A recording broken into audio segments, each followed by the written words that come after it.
Why is the Arab world not united as a single country? Why have previous attempts to unite the Arab world failed, like the short-lived United Arab Republic? Well, there are a plethora of reasons why, but I would like to compare and contrast these questions with another similar question that is more near and dear to me. Why is there no Hispanic superstate in Latin America? The answers to these questions overlap in many ways, but there are differences as well. In this video, we're going to examine the reasons behind why the Arab world and Latin America are not superstates.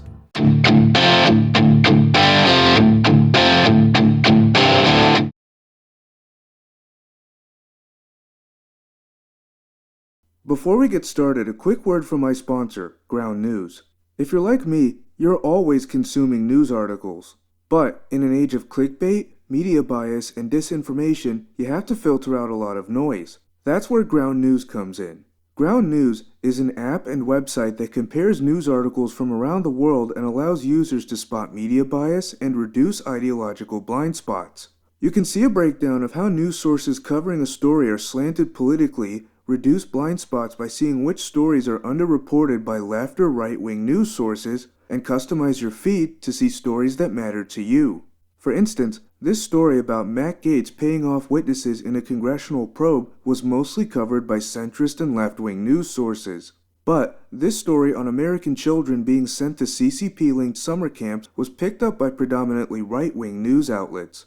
Ground News gives me a more complete picture. Click the link in the description box and get 15% off your subscription when you join Ground News today. With my thanks to Ground News, back to the video.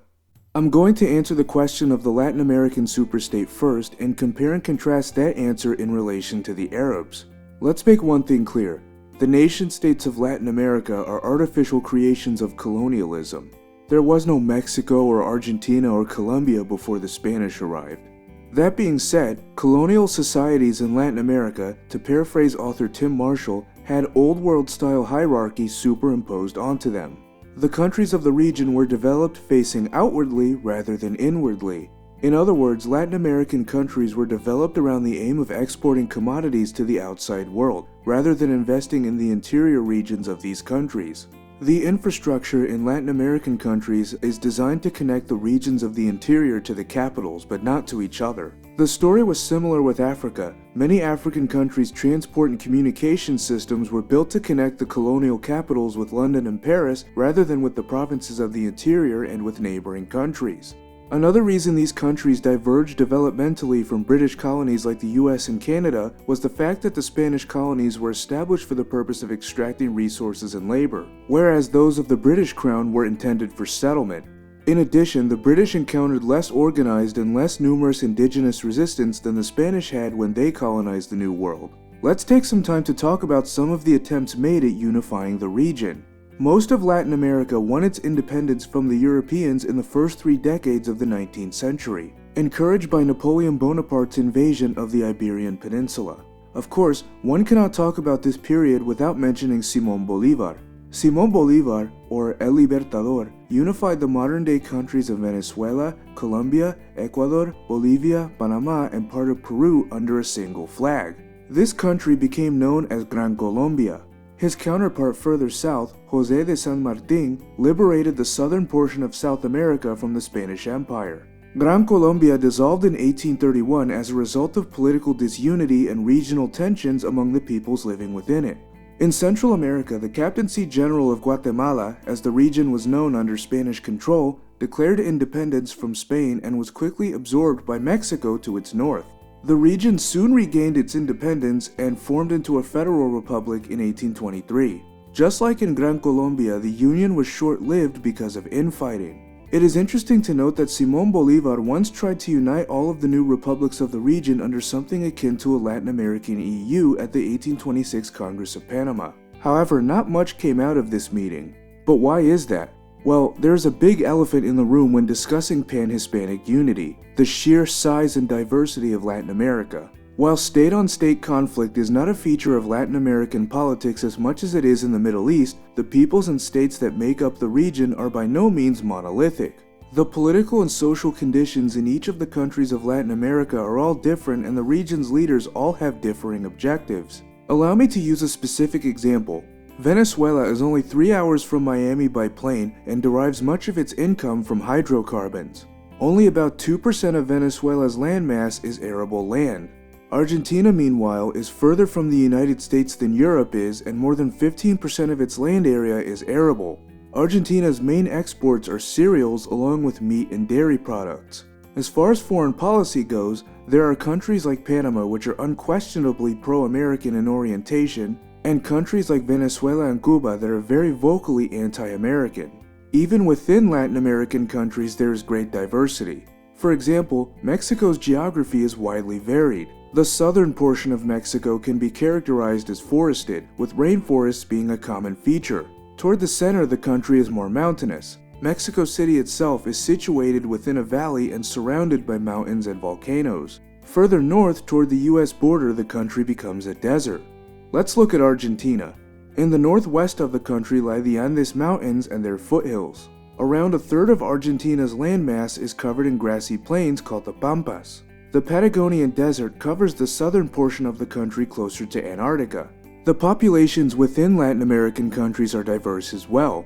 In countries like Argentina and Uruguay, the population has a much stronger European admixture, mostly from German and Italian migration. Nazi fugitive jokes aside, the southern cone of South America is much wider than Central America, for instance, where the populations of those countries have much stronger Amerindian admixture. Let's take a look at the Arab world and compare and contrast the Arab superstate question to the Hispanic superstate question.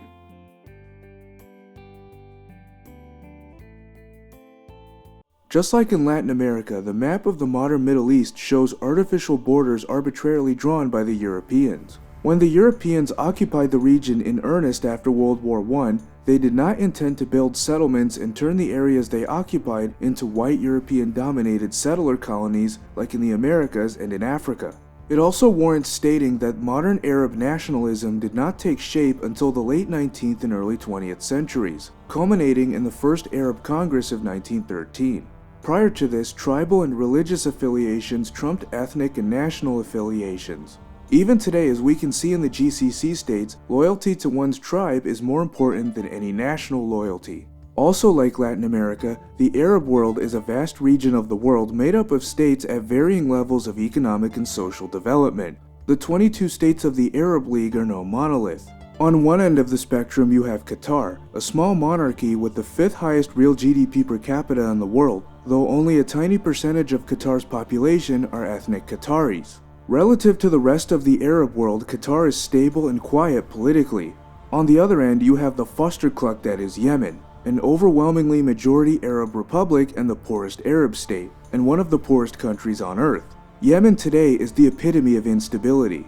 Just like in the Western Hemisphere, the leaders of the Arab world are not united in their approaches to foreign policy.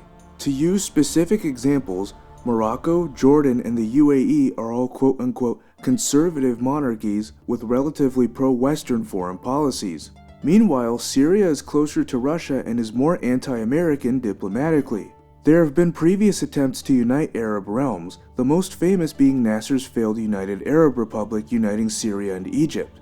Any unification of the entire Arab world is more likely to look like the European Union rather than a Germany or Italy-style unification. However, even existing regional blocs like the Gulf Cooperation Council are nowhere near as powerful or as unifying as the EU. Disregarding the massive size disparity between Germany, Italy, and the Arab world, there still has not been an Arab Prussia or Piedmont Sardinia capable of dominating and uniting all the Arab states. The type of pan-Arab nationalism espoused by Gamal Abdel Nasser is now relegated to the past. The questions of why Latin America and the Arab world are not giant superstates have been asked ad nauseum. Rather interestingly, the answers overlap in many key ways. Simply put, both the Arab world and Spanish-speaking Latin America are too large, too diverse, and too disunified politically to unite into one entity. However, the democracy deficit in Latin America and interstate conflict in the region are not nearly as extreme as in the Arab world, although it should be said that Arab countries do not have the same legacy of large-scale European settlement as in the Western Hemisphere. What do you guys think? Are there any other proposed superstates that could or have run into the same roadblocks? What can be done to overcome these roadblocks or mitigate their effects? Let me know in the comments. Thanks for watching.